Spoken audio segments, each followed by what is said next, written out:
Inilah situasi pembakaran inventaris Satpol PP yang akan dimusnahkan berhubung karena sudah tidak terpakai untuk di Satuan Polisi Pamong Praja, Kota Makassar. JP Makassar TV. Makassar, pada hari Jumat tanggal 1 September 2023. Dilakukan pemusnahan barang inventaris Satpol PP Makassar yang disaksikan langsung oleh Kasatpol PP Iksan NS, Inspektorat Jusman, dan BPKD SDM Arman.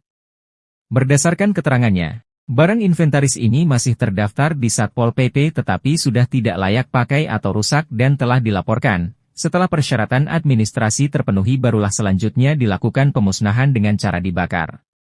Tim Liputan JPM TV.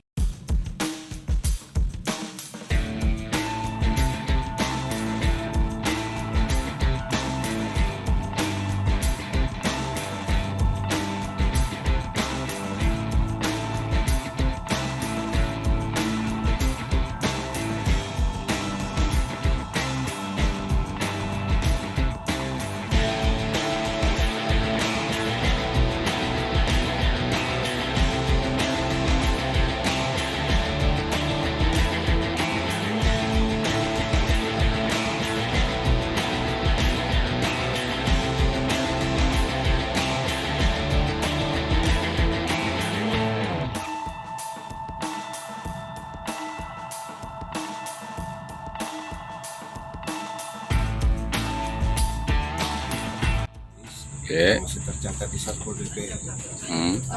Dapat kami sampaikan pemusnahan ini dilakukan karena barang-barang ini masih tercatat sebagai barang inventaris Satpol PP. Namun barang-barang ini sudah tidak layak, dalam arti sudah rusak, sehingga dari kami untuk melakukan pemusnahan setelah semua kelengkapan administrasinya sudah terpenuhi.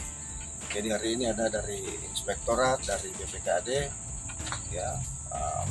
menyaksikan pemusnahan ini. Jadi ini adalah alat kelengkapan dalam rangka pelaksanaan tugas Satpol PP yang sudah tidak layak pakai.